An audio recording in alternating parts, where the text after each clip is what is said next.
Bismillahirrahmanirrahim. Assalamualaikum warahmatullahi wabarakatuh.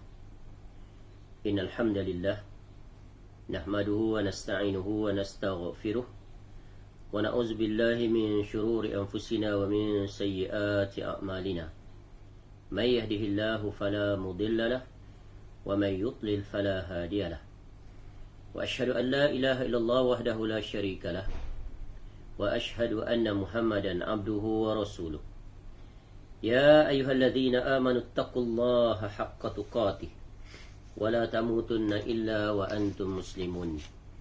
Ya ayyuhan nasu taqu rabbakumul ladzi khalaqakum min nafsin wahidah wa khalaqa minha zawjaha wa batha minhuma rijalan katsiran wa nisaa'a wattaqullaha alladzi tasaaluna bihi wal arham innallaha kana 'alaikum raqiba. Ya ayyuhalladzina amanu taqullaha wa qulu qawlan sadida yuslih lakum a'malakum wa yaghfir lakum dhunubakum wa may yuti'illaha wa rasulahu faqad faza fawzan 'azima. Amma ba'd. Fa inna asdaqal hadits kitabullah wa khairal hadi hadi Muhammad sallallahu alaihi wasallam wa syarrul umur muhdatsatuha wa kullu muhdatsatin bid'ah wa kullu bid'atin dalalah wa kullu dalalatin finnar. Allahumma inna nas'aluka ilman nafi'a. Ya Allah, kami memohon kepada Engkau ilmu yang bermanfaat, wa rizqan thayyiba, dan rezeki yang baik, wa amalan mutaqabbala, dan amal yang diterima. Alhamdulillah, pertamanya kita bersyukur kepada Allah Subhanahu wa taala dapat kita bertemu untuk siri yang pertama ini, iaitu dalam rangka untuk kita mempelajari terkait tentang ilmu yang paling penting, awal wajib bagi setiap mukallaf, bagi setiap muslim dan muslimat, iaitu mempelajari tentang akidah atau mempelajari tentang ilmu tauhid. Hal-hal yang membicarakan tentang pokok agama ini, terkait tentang hak-hak Allah Subhanahu wa taala yang hendaknya ditunaikan oleh seorang hamba.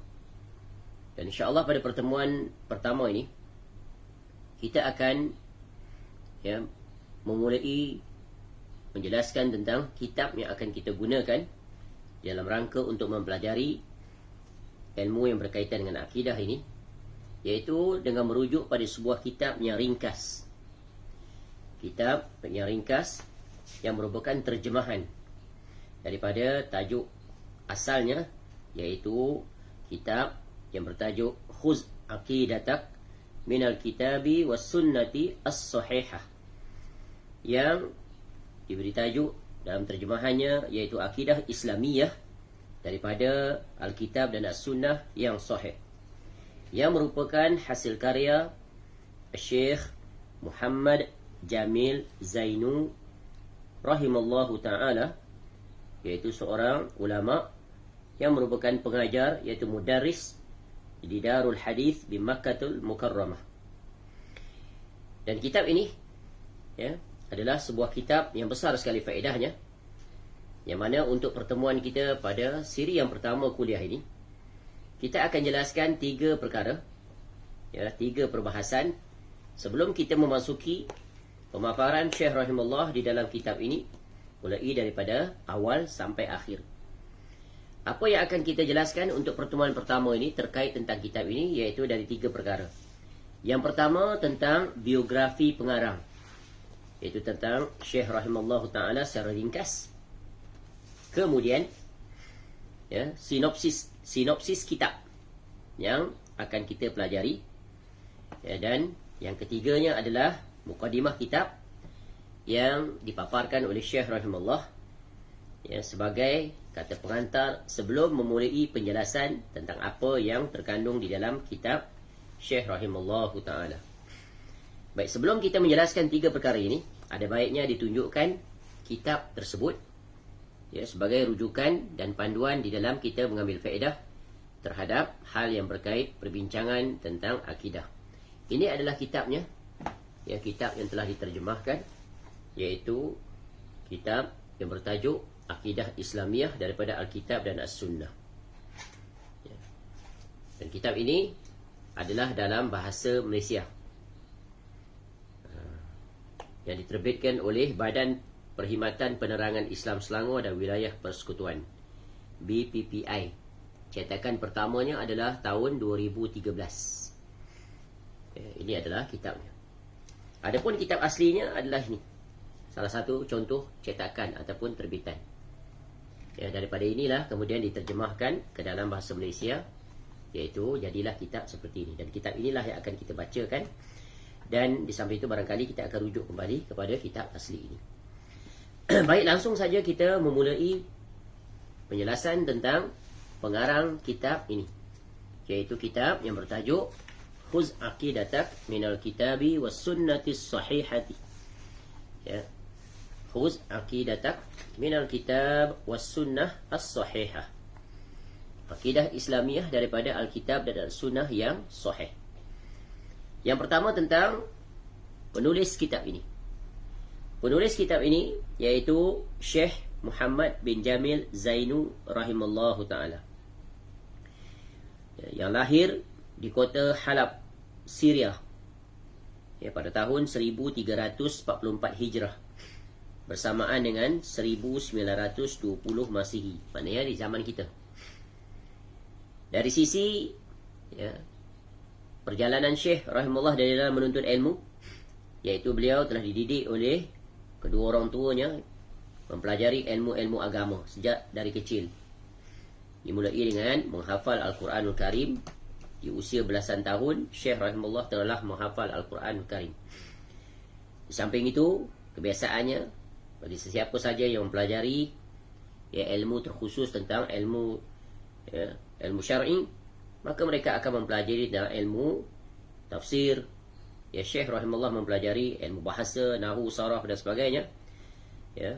Mempelajari tentang fiqh mazhab Hanafi, sejarah Islam, ilmu hadis. Dan Syekh rahimahullah juga mempelajari ilmu yang berkaitan dengan ilmu duniawi, seperti ilmu fizik, ilmu kimia, matematik, bahasa Perancis dan lain-lain.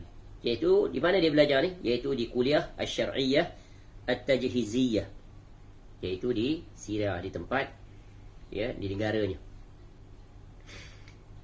Kemudian Syekh rahimahullah melanjutkan pelajaran dan menyelesaikan pelajarannya pada tahun 1948 Masihi, dan mendapat ijazah. Syekh rahimahullah belajar dalam jurusan, iaitu mengambil jurusan forensik.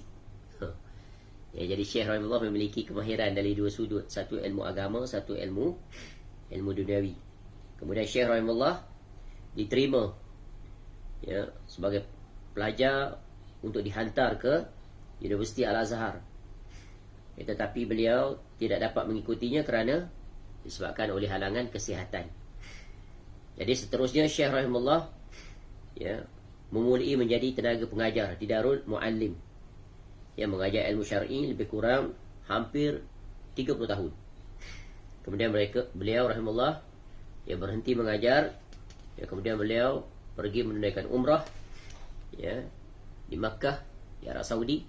Dan di situ beliau rahimahullah berkenalan dengan ulama besar ketika itu, mufti kerajaan Arab Saudi ketika itu, iaitu Syekh Abdul Aziz bin Baz rahimallahu ta'ala. Kemudian Syekh rahimahullah, Syekh bin Baz rahimahullah telah meminta beliau dan melantik untuk mengajar di Masjidil Haram ketika musim haji.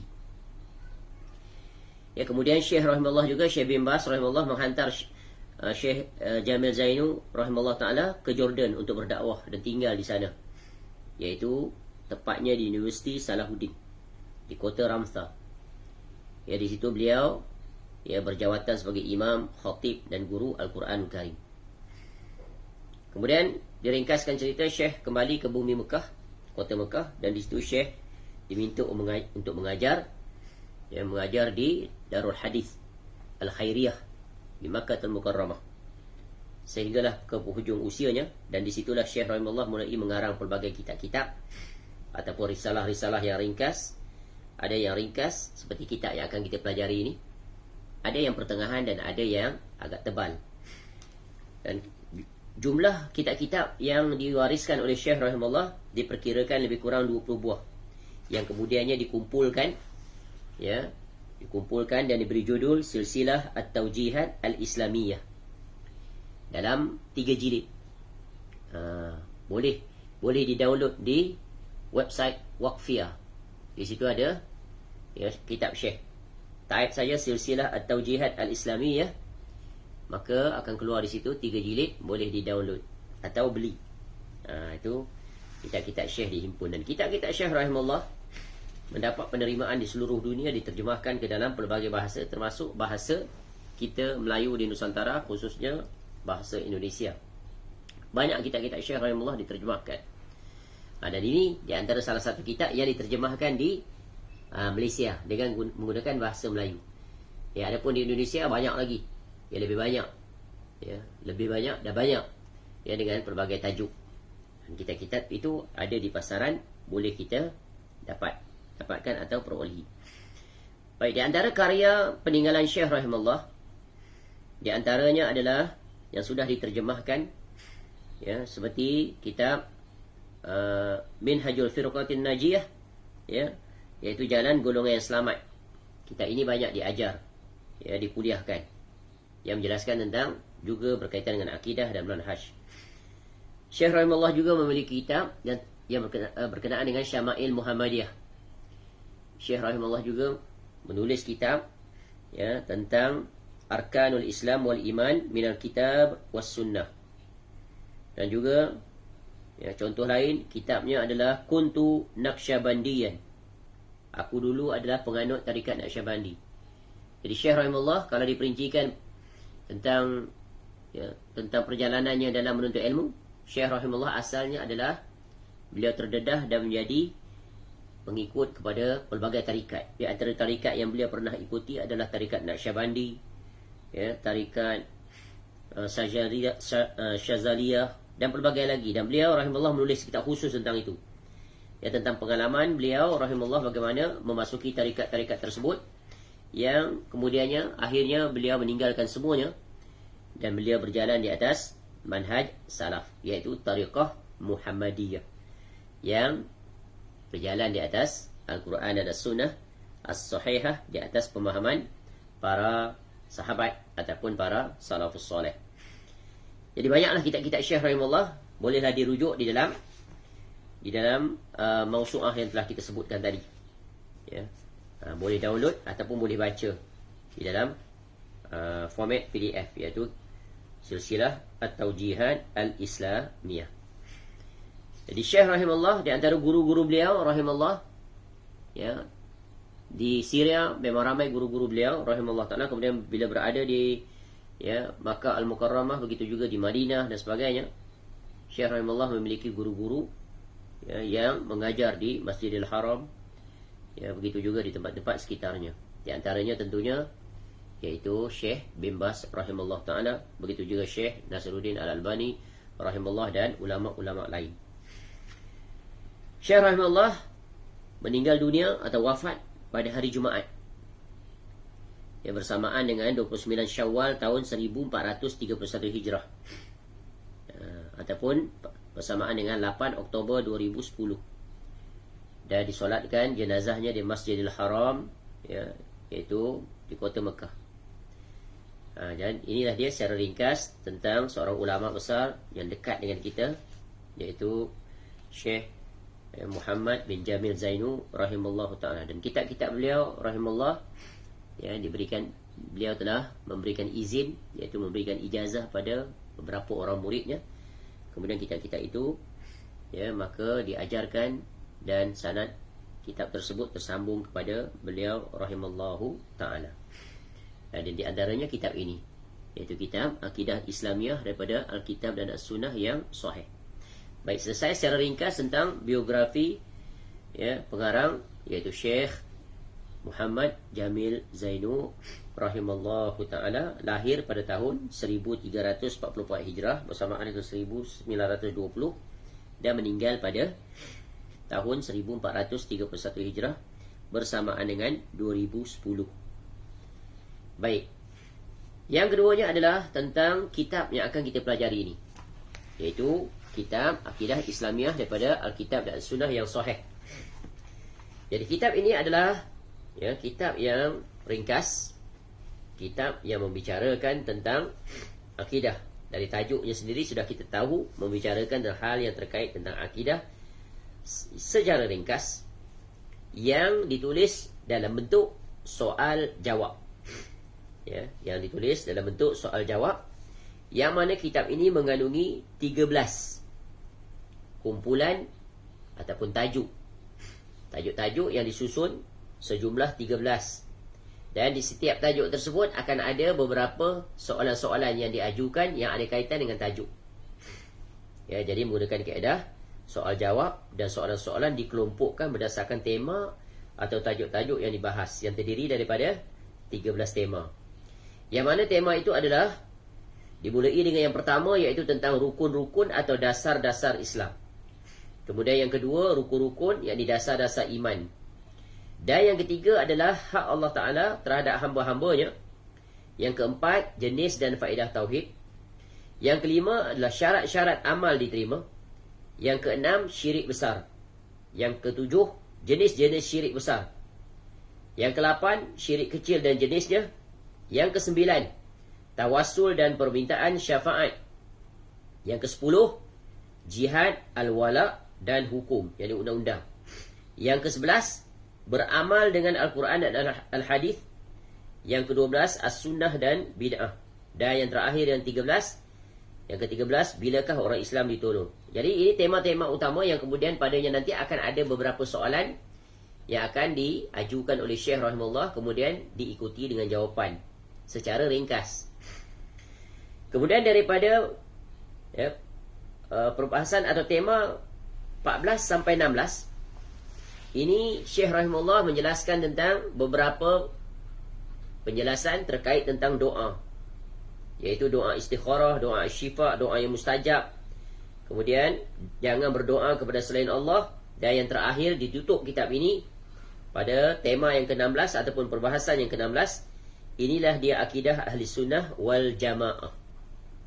Jadi inilah gambaran kandungan ataupun apa yang akan dipaparkan di dalam kitab ringkas ini berdasarkan tema-tema tersebut, dan diiringi dengan beberapa persoalan yang disenaraikan, yang mudah-mudahan dengan itu kita akan dapat pengetahuan, ilmu dan pemahaman secara sebagai langkah awal sebelum kita memperincikannya lebih dalam dengan merujuk pada kitab-kitab yang ditulis khusus tentang setiap tema tersebut.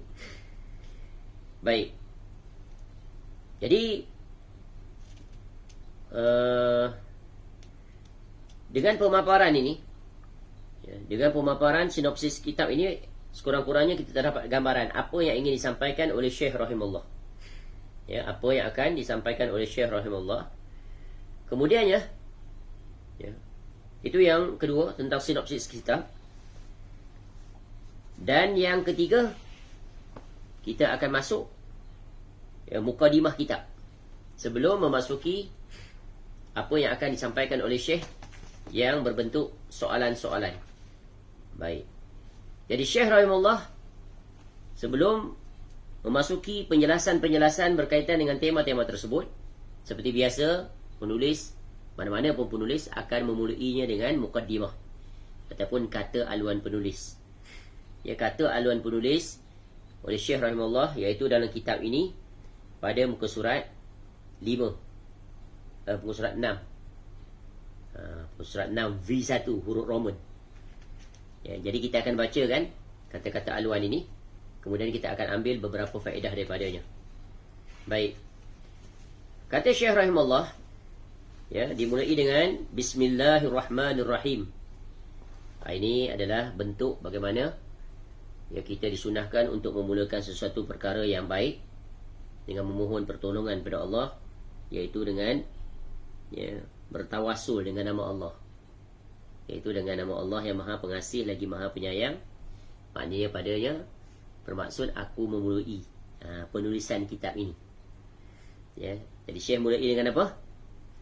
Memulai dengan, iaitu sesungguhnya, kata Syekh rahimahullah, segala puji itu hanyalah untuk Allah, untuk Allah subhanahu wa ta'ala.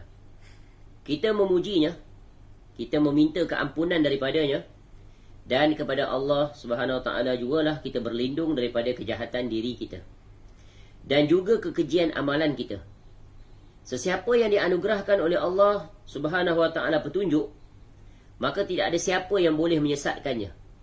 Dan sesiapa pula yang disesatkan, maka tiada petunjuk untuknya. Aku mempersaksikan bahawa tiada Tuhan melainkan Allah ya Subhanahu Wa Taala. Esa tiada syirik baginya. Dan aku mempersaksikan bahawa Muhammad sallallahu alaihi wasallam itu adalah hamba-Nya dan utusannya. Kemudian daripada itu, yakni amma ba'.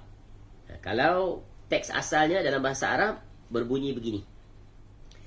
Innal hamdalillah nahmaduhu wa nasta'inuhu wa nastaghfiruh wa na'udzu billahi min shururi anfusina wa sayyiati a'malina. Man yahdihillahu fala mudilla lahu wa man yudlil fala hadiya lahu. Wa ashhadu an la ilaha illallah wahdahu la syarika lahu wa ashhadu anna Muhammadan abduhu wa rasuluh. Amma ba'. Mukadimah ini adalah mukadimah yang tidak asing lagi bagi kita.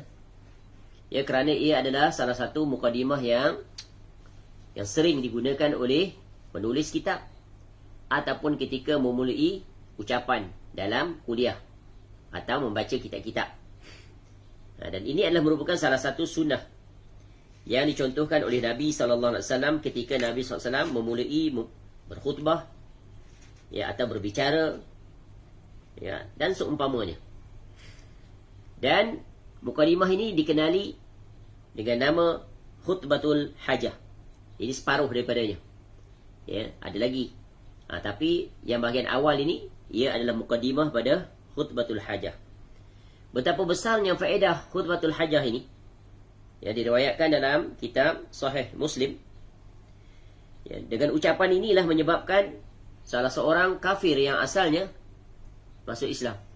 Ketika mana Nabi SAW membacakan mukadimah ini kepadanya, iaitu masuknya Islam seorang sahabat Nabi SAW yang sebelumnya kafir, yang profesionnya adalah dia adalah seorang dukun, iaitu Dimad Al-Azdi radhiyallahu an.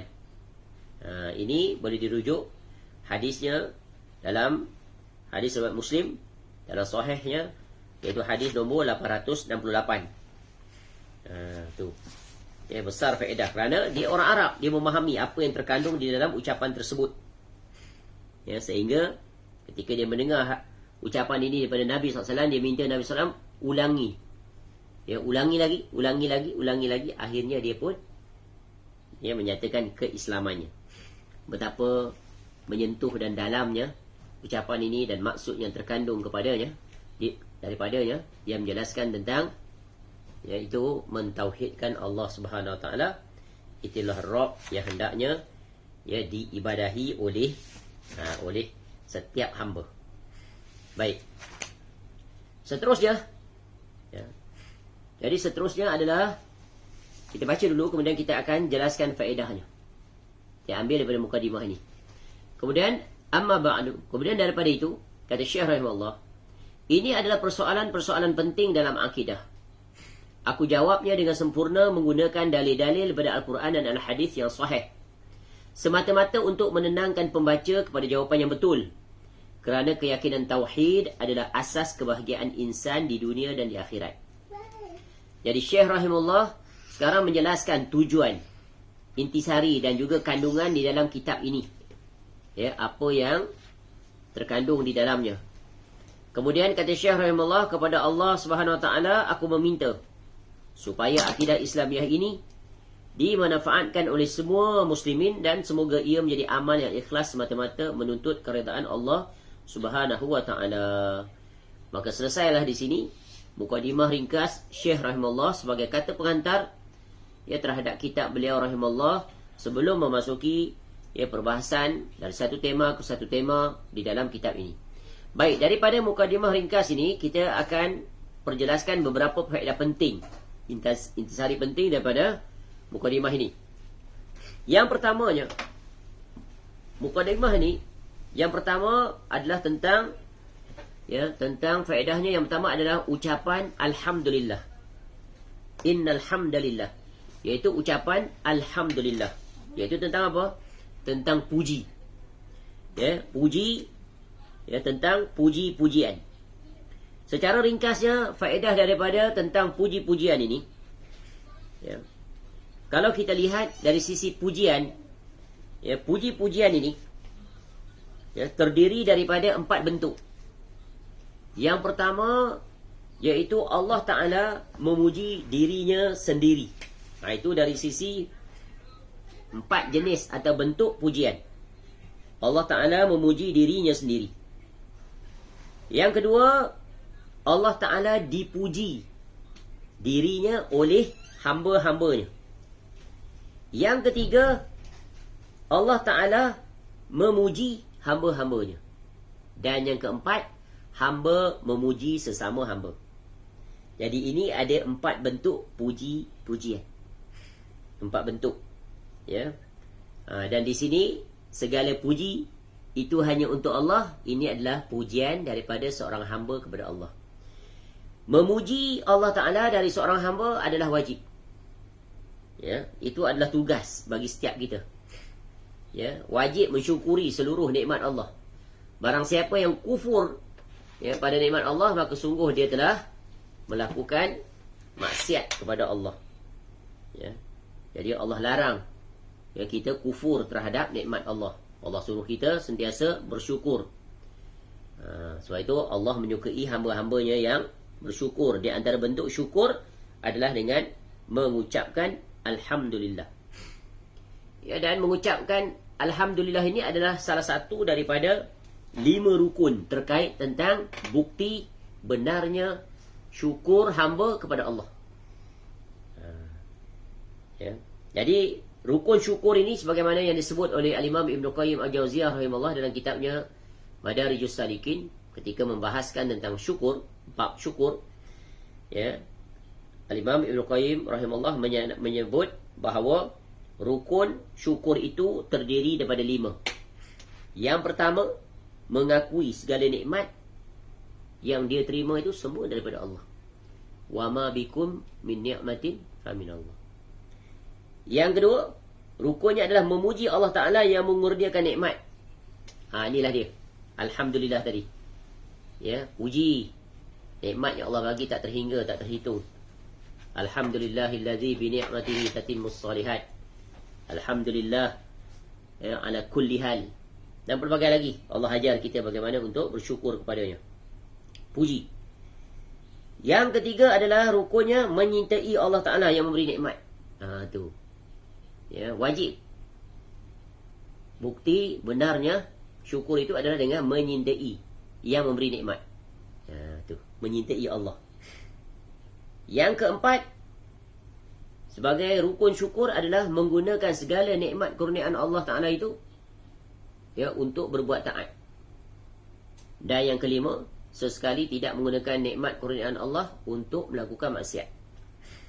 Contoh anggota tubuh badan ini Allah bagi, ya, pergunakan dia untuk manfaat kebaikan.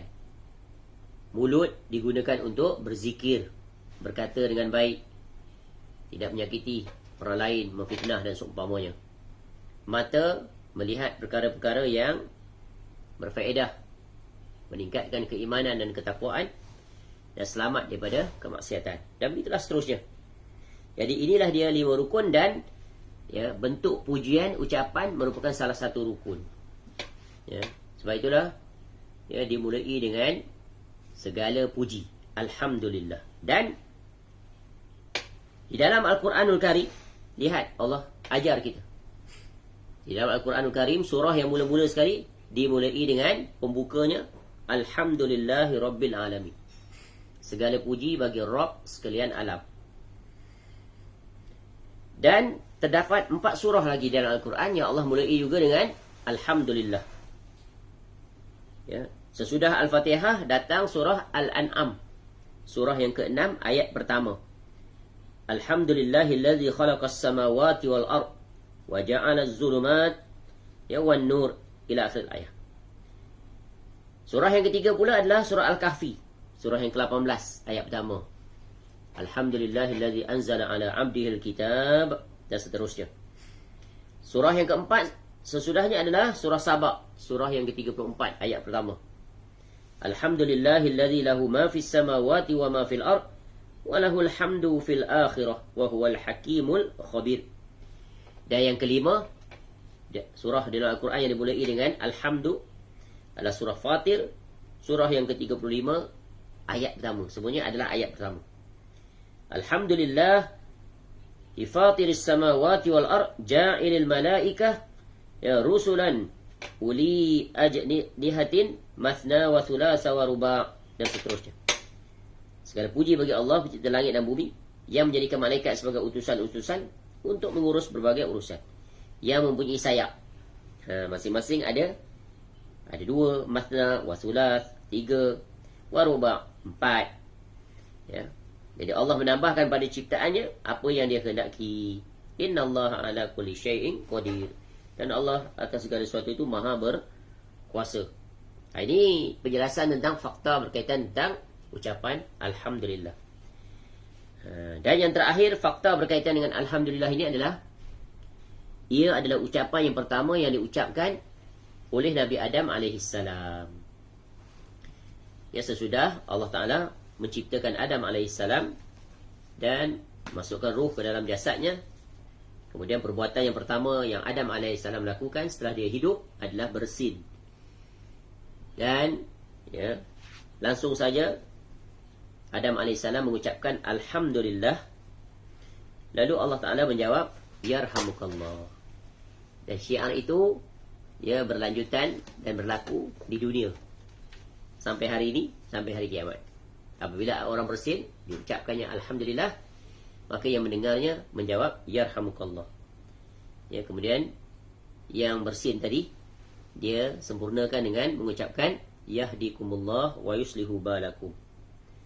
Ini perintah yang pertama. Ya, ini ucapan yang pertama. Tanpa diajar, Adam AS Allah ilhamkan, jawab. Sebagai tanda syukur. Kenapa? Bersin. Bersin adalah salah satu nikmat kurniaan Allah. Dan ini disebut dalam hadis riwayat Tirmizi, hadis nombor 2368. Dan dihasankan oleh Al-Imam At-Tirmizi rahimahullah. Tu. Ya, bagaimana lafaznya? Kita baca lafaznya. Ya, iaitu Rasulullah SAW bersabda, Lamma khalaqallahu Adam, ketika mana Allah Ta'ala menciptakan Adam, wa nafakha fihi ruha atas, ya, dan meniupkan ruh kepadanya. Lalu dia pun bersin. Atas, bersin. Faqala, lalu Adam AS mengucapkan Alhamdulillah, ya, fahimadallaha bi'izni. Ya, ia memuji Allah atas izinnya. Maksudnya Allah ilhamkan. Ya, Adam AS, itulah ucapannya yang pertama di dalam syurga, iaitu memuji Allah Ta'ala di atas nikmat yang Allah berikan kepadanya, iaitu bersih. Jadi nikmat yang pertama ni setelah hidup adalah bersih. Lalu sesudah Adam AS mengucapkan seperti itu, faqala lahu rabbuhu, maka berkatalah Allah Ta'ala Rabbnya kepadanya, Yarhamukallah. Jadi Allah jawab ya, pujian Adam AS, syukur itu Alhamdulillah, ya, semoga Allah merahmatimu wahai Adam. Masya Allah. Kemudian sesudah itu apa yang berlaku? Allah perintahkan pada Adam AS, idhab ila ulaikal malaikah ila malain minhum julus. Ya. Sesudah Adam AS, ya, Allah mendoakan untuknya, semoga Allah merahmatimu wahai Adam, pergi. Allah perintah. Ini perintah yang pertama. Ya, tadi perbuatan pertama Adam AS dan ucapan yang pertama. Sekarang pula Allah memerintahkan. Apa perintah Allah kepada Adam AS? Yaitu pergi. Ya. Tu. Izhab. Ke mana? Ila ulaikal malaikah. Ya. Ila malain minhum julus. Pergilah engkau wahai Adam kepada para malaikat itu, yakni sekelompok malaikat yang sedang duduk dalam satu majlis. Lalu ucapkan padanya, qalu, Allah perintah kepada Adam AS. Ya. Faqul, ucapkan pada mereka, Assalamualaikum. Lalu Adam AS memberi salam kepada malaikat, sekumpulan malaikat yang sedang duduk tersebut. Lalu qalu, para malaikat pun menjawab. Mereka berkata, Waalaikumsalam warahmatullah. Penuh. Waalaikumsalam warahmatullah. Ya, malaikat itu menjawab. Summa raja'a ila rabbih. Kemudian Adam AS kembali kepada Rabbnya sesudah pergi datang semula. Faqal, maka Allah Ta'ala berfirman, Inna hadhihi tahiyyatuka wa tahiyyatu banika bainahu.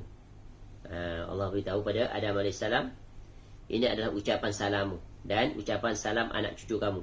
Di mana nanti? Di bumi, di dunia. Jadi betapa pentingnya tentang memuji. Ya, memuji Allah Ta'ala.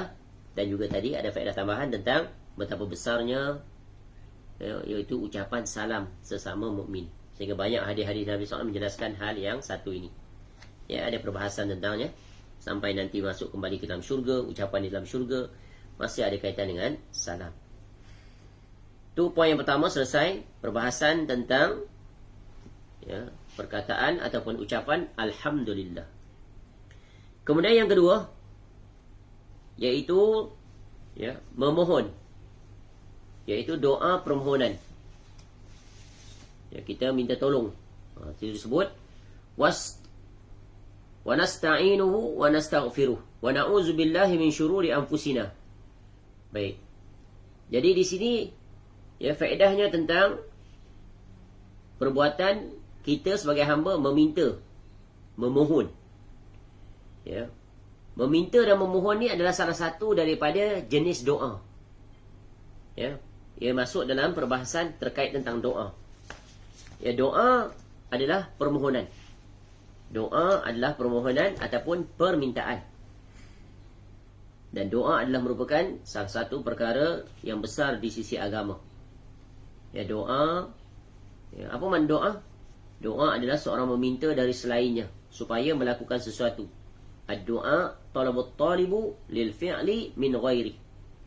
Jadi seseorang meminta dari selainnya supaya dia melakukan sesuatu, sama ada untuk meraih manfaat atau menolak mudarat. Jadi dalam perbahasan doa ini, para ulama menjelaskannya agar kita memahaminya. Jadi doa ini terbahagi kepada dua. Satu, doa yang berbentuk ibadah. Dia ditinjau dari sisi nilaian ibadah. Yang kedua, doa yang merupakan ibadah. Sebab tadi doa dari segi bahasa tu adalah iaitu meminta, ataupun as-su'al ataupun at-talab. Adapun dari segi istilah, doa adalah permintaan seseorang terhadap apa-apa yang bermanfaat baginya, dan juga yang dapat menjauhkan diri dia daripada perkara yang dia tak suka, yang mudarat dan seumpamanya. Jadi doa yang pertama adalah berbentuk ibadah. Doa yang berbentuk ibadah ini hendaknya ditujukan hanya pada Allah, tak boleh selain daripadanya. Apabila dipalingkan, boleh membawa kepada kesyirikan, boleh membawa kepada kekufuran. Yang kedua, doa yang bukan merupakan ibadah. Yang ini boleh ditujukan pada makhluk. Seperti apa? Menyeru, mengundang, meminta tolong. Itu maksud dia. Contoh dalam hadis, hak muslim terhadap muslim yang lain, salah satunya apa? Idza da'akum fa'ajibu, ataupun idza da'aka fa'ajibhu. Apabila ia mengundang kamu, maka penuhilah undangannya. Itu kan seru, minta, ajak. Baik. Kemudian doa ibadah ini terbahagi pula pada dua. Yang pertama disebut sebagai doa ibadah. Doa berbentuk ibadah dibagi pada dua. Doa ibadah dan doa masalah. Doa ibadah ni adalah terkait tentang amal perbuatan hamba. Solat, zakat, puasa, haji, berwuduk dan sebagainya. Sebagai kebalikannya, Allah akan anugerahkan dia pelbagai. Contoh, dia berwuduk, gugur dosa-dosanya. Itu dia dapat yang itu. Dia bertakwa kepada Allah, Allah akan mudahkan segala urusannya. Atau dia bertakwa kepada Allah, Allah akan kurniakan dia ilmu. Contoh, Wattaqullah wa yu'allimukumullah. Bertakwalah kepada Allah, maka Allah ajari kepada kamu ilmu. Dia bersedekah, maka Allah panjangkan usianya, ataupun usianya berberkah. Tu. Ataupun dia disembuhkan daripada sakit yang dideritainya. Adapun doa permohonan, ini yang paling banyak, yang berbentuk permintaan. Ya, yang disertai dengan permintaan, ucapan. Doa masalah inilah, ya, iaitu doa yang banyak mendominasi, ya, perbuatan hamba, minta pada Allah. Dan doa ini, masalah ini, minta permintaan hamba pada Rabbnya, apa yang dia nak. Terbahagi pada 3 jenis. Yang pertama dipanggil, iaitu isti'anah. Inilah tadi yang disebut sini, meminta keampunan. Meminta. Itu isti'anah, iaitu yang bermaksud permohonan untuk memperoleh manfaat atau permohonan agar terhindar daripada suatu bahaya. Yang kedua dikenali sebagai isti'azah, iaitu memohon perlindungan dari sesuatu mara bahaya yang belum menimpa, belum berlaku. Minta perlindungan pada Allah daripada segala kejahatan, jin, syaitan, ya, dan pelbagai lagi. Seperti kita mulai membaca Quran, isti'azah, a'udzubillahi minasyaitonirrajim. Ya, sampai satu tempat kita baca a'udzubikalimatillahi tammati min syarri ma khalaq. Pada tasyahud akhir, Nabi SAW suruh kita minta perlindungan daripada 4 perkara. Allahumma inni a'udzubika min azabi jahannam wa min azabil qabr wa min fitnatil mahya wal mamat, dan seterusnya. Yang ketiga, iaitu doa yang berbentuk yang dipanggil istighatsah, iaitu memohon supaya dibebaskan daripada mara bahaya yang sedang menimpa, telah berlaku, sedang berlaku, supaya Allah angkat, ya, supaya Allah selamatkan kita. Ini contoh penjelasan secara ringkas tentang doa. Dan di sini Syekh rahimahullah menyebutkan, iaitu tentang isti'anah, meminta. Minta apa daripada Allah? Minta keampunan. Kerana kita tahu kita semua diperintahkan oleh Allah untuk memohon keampunan. Kerana kita, ya, adalah anak Adam yang disifati sering jatuh dalam kesalahan. Sebagaimana sabda Nabi SAW, kullu bani Adam khata' wa khairul khatta'i at-tawwabun. Semua anak Bani Adam ni melakukan kesalahan, dan sebaik-baik pelaku kesalahan iaitu mereka yang sentiasa bertaubat kepada Allah. Bertaubat termasuk dalam bentuk memohon keampunan. Ya, masa mudahnya adalah 2 bentuk memohon keampunan kepada Allah. Satu, meminta ampun, istighfar. Satu lagi adalah berdoa. Beristighfar tadi dengan menyebut astaghfirullah contohnya, atau memohon dengan lafaz-lafaz yang tertentu yang diambil daripada Al-Quran, As-Sunnah, atau bahasa kita. Kemudian dengan bertaubat. Bertaubat dan memohon keampunan ada persamaan, ada perbezaan. Kalau kita tinjau dari sisi memohon keampunan, ini juga perkara yang pertama berlaku, ya, oleh Adam AS dan isterinya Hawa AS di syurga. Ketika mana Allah memerintahkan, ya, perintah yang seterusnya, berada dalam syurga, bersenang-lenanglah, nikmatilah apa yang ada dalam syurga kecuali satu, iaitu jangan mendekati dan memakan buah khuld. Ya, sebagaimana yang Allah paparkan banyak di dalam ayat Quran. Contoh kita akan temui pada surah Al-A'raf. Surah Al-A'raf, ya, surah yang ke-7, ayat 20 hingga 25. Ya. Di situ dikisahkan bagaimana akhirnya syaitan berjaya menipu daya kedua-duanya. Akhirnya mereka, ya, melanggar perintah Allah tersebut. Ya, melanggar, lalu mereka mendekatinya, ya, Adam AS dan isterinya Hawa AS, dan mereka merasai memakan buah tersebut. Lalu terbukalah aurat mereka, dan mereka mencari daun-daun syurga untuk menutupinya. Ya. Kemudian Allah menyeru mereka, ya, keduanya, bukankah, kata Allah Ta'ala, aku telah melarang kamu daripada pohon itu, dan aku telah mengatakan bahawa sungguhnya syaitan adalah musuh kamu yang nyata bagi kamu berdua. Tu, inna syaitana lakuma aduun mubin. Lalu Adam AS setelah dia terjatuh dalam pelanggaran, setelah Allah berfirman kepadanya tentang pelanggaran tersebut, langsung saja qala rabbana zalamna anfusana wa illam taghfir lana wa tarhamna lanakunanna minal khasirin. Di Adam AS dan memohon keampunan kepada Allah, dan Hawa AS. Ya Tuhan kami telah menzalimi diri kami. Jika Engkau tidak mengampuni kami dan memberi rahmat kepada kami, niscaya kami termasuk orang yang rugi. Inilah dia. Pertama, Adam AS dan isteri dikalahkan oleh iblis. Dia terlalaikan, terlupa perintah Allah, larangan tersebut. Namun dia cepat bangkit, dia sedar, insaf, segera mengalahkan kembali iblis dengan taubat. Itu dengan memohon keampunan, menyesal, istighfar. Dan kemudian kedua-duanya pun diturunkan ke bumi. Dan pertarungan itu di antara bala tentera iblis, syaitan, dengan anak keturunan Adam berlangsung silih berganti dari satu generasi ke satu generasi sampai saat ini. Dari antara mereka menang, ada di antara mereka kalah. Tapi kebanyakannya dikalahkan oleh syaitan. Dikalahkan oleh syaitan.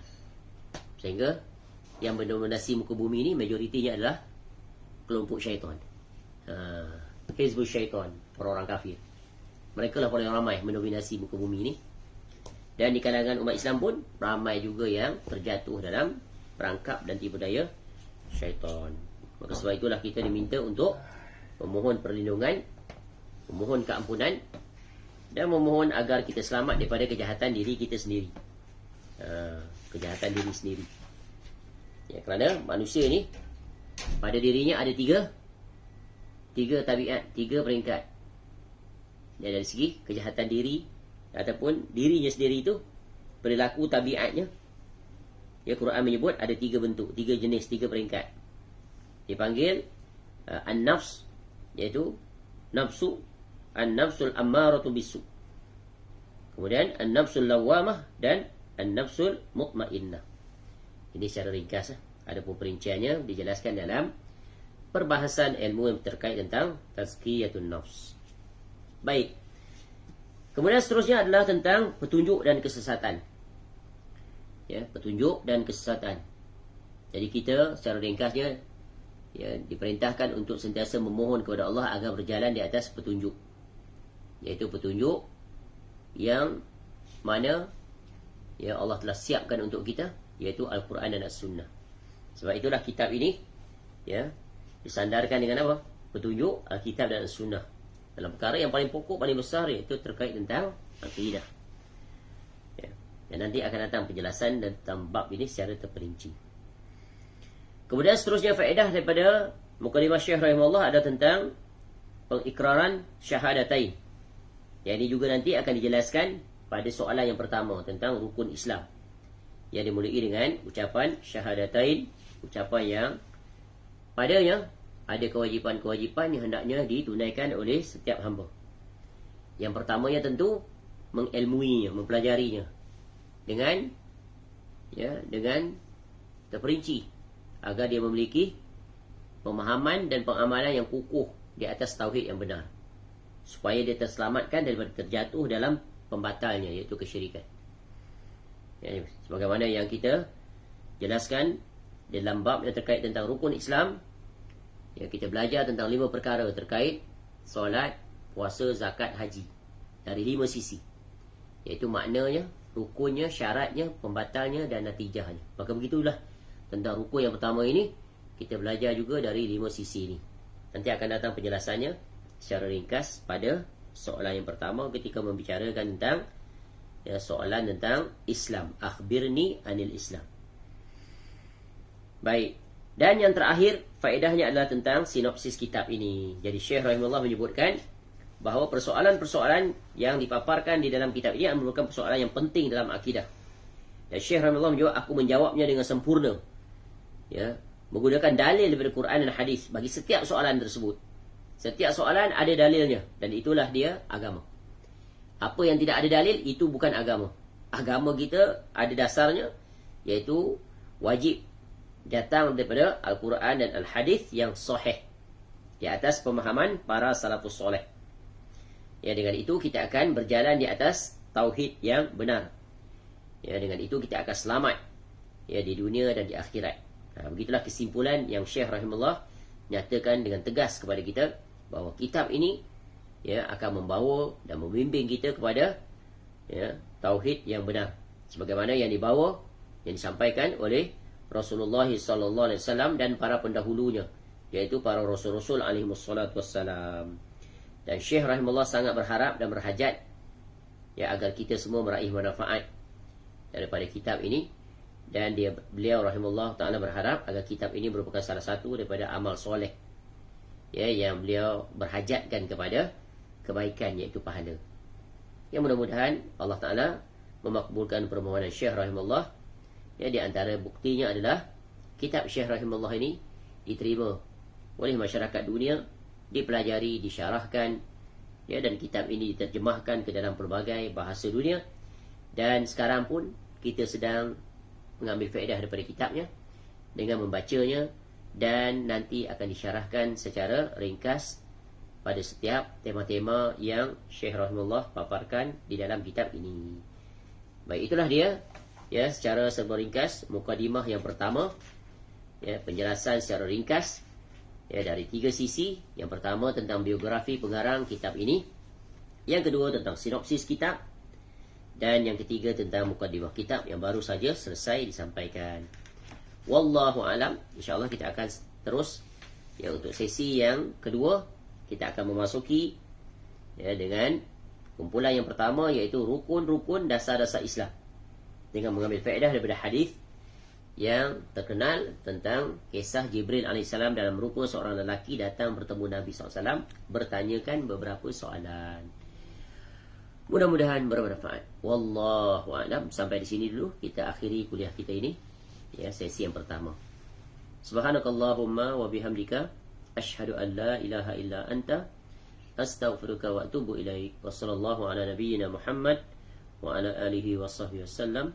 Wa akhiru da'wana anil hamdulillahi rabbil alamin. Assalamualaikum warahmatullahi wabarakatuh.